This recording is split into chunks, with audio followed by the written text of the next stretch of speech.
Oui, bonjour, bonsoir, en fonction du lieu où vous recevez cette vidéo, une fois de plus, Charlie Blog, aujourd'hui, on revient. Charlie Blog FR, nous revenons avec de nouvelles informations toutes fraîches de France. On parle ici, n'est-ce pas, de la débâcle prochaine ou future, très proche, n'est-ce pas, du gouvernement Barnier, gouvernement de Macron en France.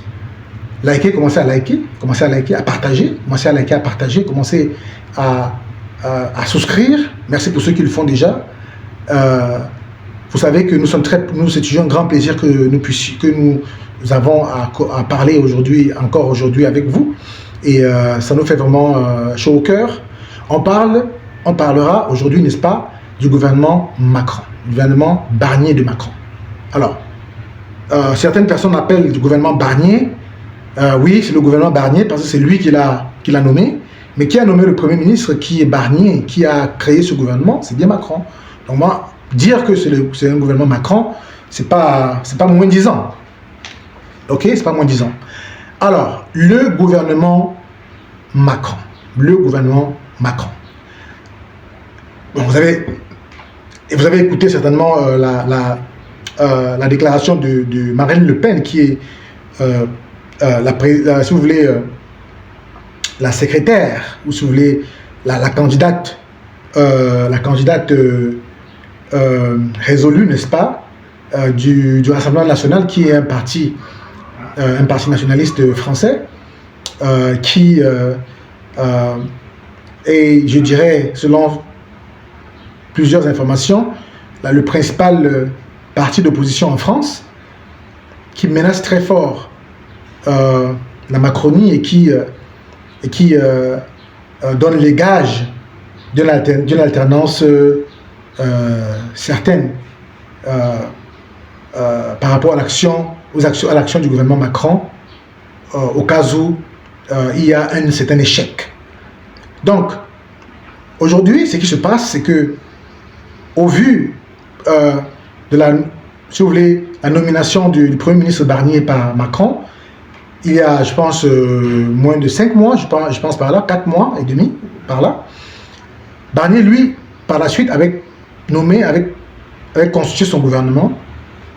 Un gouvernement va en guerre. Quand on se rappelle, avec les propos du ministre des Armées, je crois, ou le ministre des Relations extérieures récemment, qui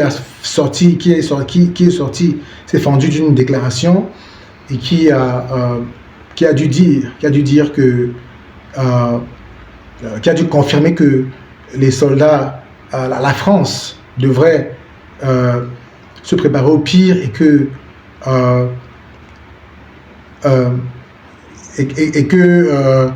il était évident que le gouvernement Macron a approuvé, n'est-ce pas, les frappes, n'est-ce pas, de la Russie à l'intérieur du territoire russe par, n'est-ce pas, des armes à longue portée livrées par les États-Unis d'Amérique. Et quand on sait très bien que les Ukrainiens ne peuvent pas utiliser ces armes sans la technologie, sans la connaissance, n'est-ce pas, des militaires de l'OTAN qui sont en Ukraine. Selon ce qui est dit, apparemment, Macron, dans sa sortie, avait acquiescé cela, il avait encouragé et a promis, n'est-ce pas, d'aider l'Ukraine de plus en plus, et n'a toujours pas exclu de faire partir les militaires français, d'impliquer les militaires français dans la guerre qui se déroule au niveau entre l'Ukraine et la Russie. Donc toute chose qui a mis en exergue, n'est-ce pas, le caractère va-t-en-guerre de ce gouvernement, mais aussi un ensemble de politiques qui n'ont pas su gérer en ce qui concerne, n'est-ce pas, les lois qui devaient être votées à l'Assemblée nationale et qui devaient régir le prochain exercice budgétaire, où les opposants avaient mis en exergue un ensemble, n'est-ce pas, de conditions, un ensemble d'éléments qui devaient leur permettre, eux, en tant qu'opposition, d'acquiescer, d'accepter, n'est-ce pas, cette loi budgétaire qui devait régir, n'est-ce pas, la France pour les 12 prochains mois. Et quand on sait que cette France, qui est aujourd'hui endettée à plus de 3 000 milliards d'euros,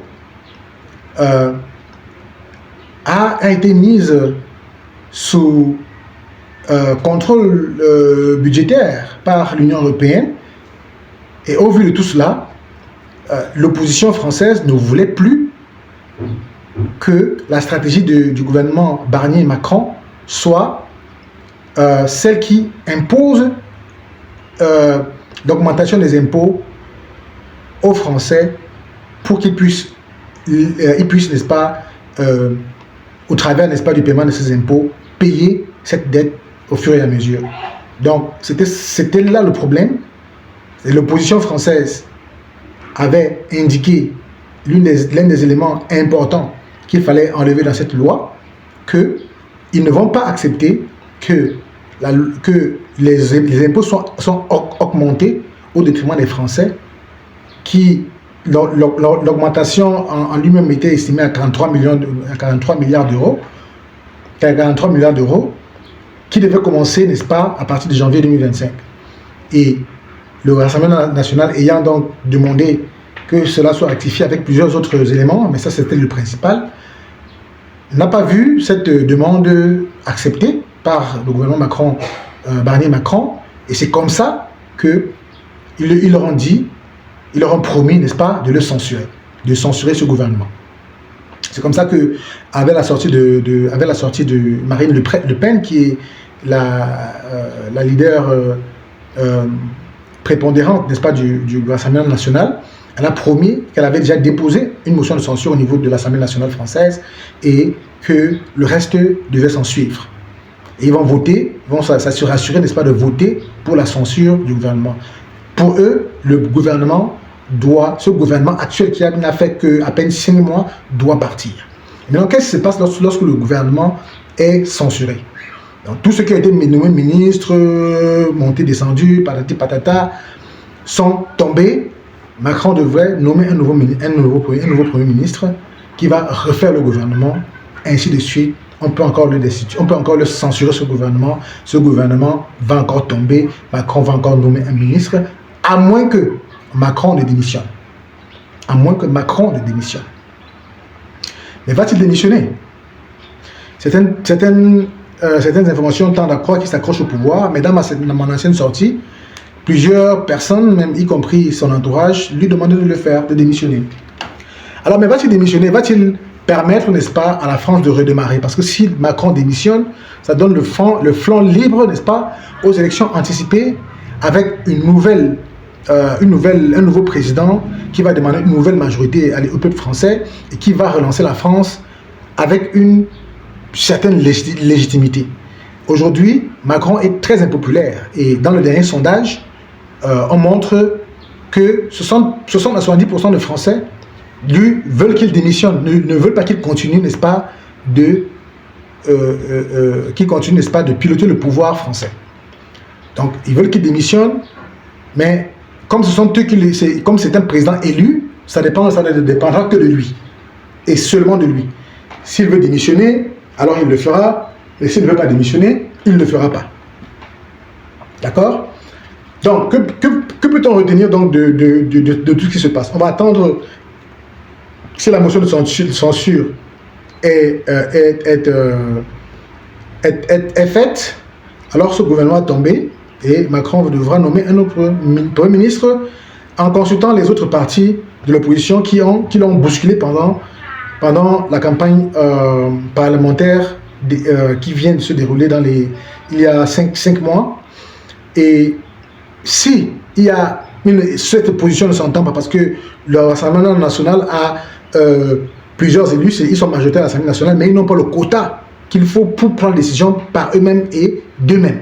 Il faudrait qu'ils combinent, ils s'entendent avec d'autres membres de l'opposition, la gauche, la droite, ainsi de suite, pour pouvoir les socialistes et tout ça là pour pouvoir, n'est-ce pas, faire un front commun pour que la destitution du gouvernement puisse marcher.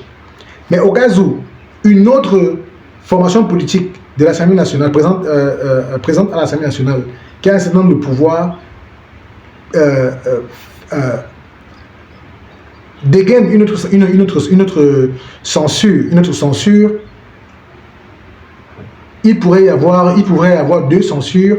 Si l'un ne va pas voter la censure de l'autre, ça va déjà créer un problème. Mais il faudrait bien que cela soit un groupe important pour qu'il y ait déjà une scissure. On va voir, wait and see, on va voir ce qui va se passer. Je sais que la France est un pays où il y a tellement de politique, ça grogne de partout et vraiment, souvent les résultats sont vraiment très étonnants. D'accord? Voilà ce que je voulais partager avec vous. Qu'est-ce que vous en pensez? Est-ce que vous pensez que le gouvernement Barnier sera censuré? Et s'il est censuré, que va-t-il se passer? Quelle information vous avez? Donnez-les-nous. Merci beaucoup de partager. Ça nous fera plaisir. Alors, c'était Charlie Blog, une fois de plus, pour votre actualité aujourd'hui en France. Merci beaucoup de partager, de liker, de souscrire. Ça nous fait toujours plaisir. Bonne journée à vous. On revient à notre thème plus tard. Bye bye.